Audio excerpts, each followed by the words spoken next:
Welcome to this week's series of Credent Connect, and today we're going to focus markets and economy once more, similar to a couple of weeks ago. And we've seen some volatility here through almost mid-April.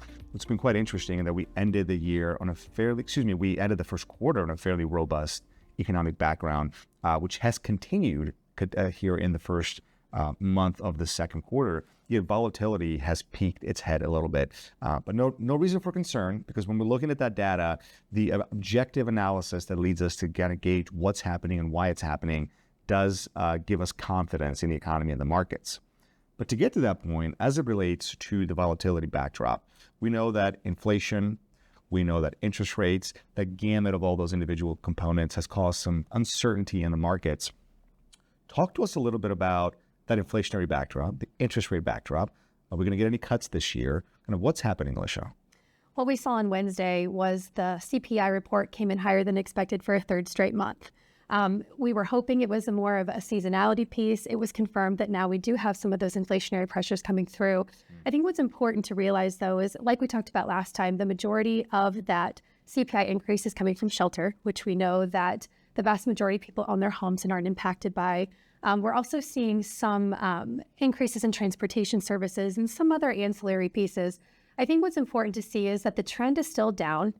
CPI did peak at 9. We're down at 3.5. But what that is causing is volatility. What we're seeing is that interest rates are rising because the market is pushing back those expectations for rate cuts. Yeah. We came into the year market anticipating 6 rate cuts. Now we're anticipating closer to 2 rate cuts. So around actually 40 basis points of rate cuts for the year, which is really just elevating interest rates, causing some of that equity price volatility. Yeah. So conventional wisdom suggests that we need to follow economists' estimates. And actually, the economy does follow those estimates pretty closely. Yet one miss of those estimates tends to cause this, in our view, kind of an irrational volatility backdrop. And I've mentioned this in the past, but if you recall back in 2020, during the depths of COVID, especially coming out of that, how every economist was so bearish, yet the economy was so resilient because it was hard to understand that data point. We're in that construct today. So I think relying too much on those estimates can be an issue. Yes. That same story can be played into geopolitics right now. The geopolitical landscape that is happening in the Middle East, predominantly with Israel and Iran, is causing some unnecessary volatility, especially in the commodities front, right? And geopolitics are quite interesting in the fact that an investor wants to be hedged against geopolitical risk, yet the cost of being wrong in such a hedging within the backdrop of geopolitics can be a significantly more detrimental aspect than being cautious in the short term versus the long term, right? Certainly oil prices are a factor in such a geopolitical tension in the Middle East, yet we will certainly never go 30, 40, 50% allocation into oil as a commodity, because being wrong in that structure is significantly worse than even being right in a marginal case. So we are monitoring the geopolitical landscape pretty closely at this point in time.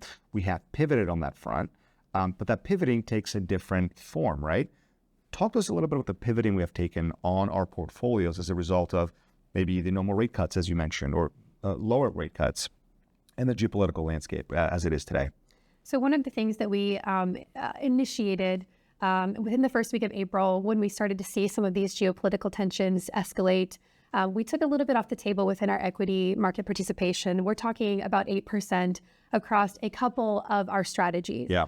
What that does is allows us to go into short-term treasuries. It allows us to reduce that volatility profile. And when we see some sort of resolution, it allows us to jump in at hopefully cheaper prices. At a discount. At a discount, exactly. Yeah. So, and that marginal component that Alicia's talking about is not excessive to the point where if it's a wrong decision, it's detrimental, right? It is a hitting singles and doubles, for lack of a better term, right? With the baseball season upon us here fairly closely. Singles and doubles is the best way to think about that structure. As we think about the long term here, though, also, right, one of the things we really want to stress, which has been an amazing occurrence, is the fact that the consumer resiliency continues to be a dominant factor in this economic backdrop. In fact, right before we walked in here this morning, retail sales for the month of March were just announced, notably better than expected, right? This was even automotive and gasoline expenditures, which were kind of some of the most detrimental components of that inflation figure for last month. What this is telling us is because of the fact that over 67% of Americans own their homes, and they're interest rate rich in this case, meaning they have very low interest rates. The inflationary backdrop of the past 12 months has not been as detrimental, and they've continued to spend. Walk us through a little bit on money market assets, the excessive elevation in those, and what's likely to happen at even the first onset of a potential interest rate cut by the Fed to those assets. What's really interesting is since COVID, we've had this acceleration in money market assets. Yeah. Actually, last week, they peaked at $6.1 trillion. So what we're seeing is money market assets paying, 5% or so. So people are flocking towards that and probably going to anticipate an acceleration possibly from geopolitical risks.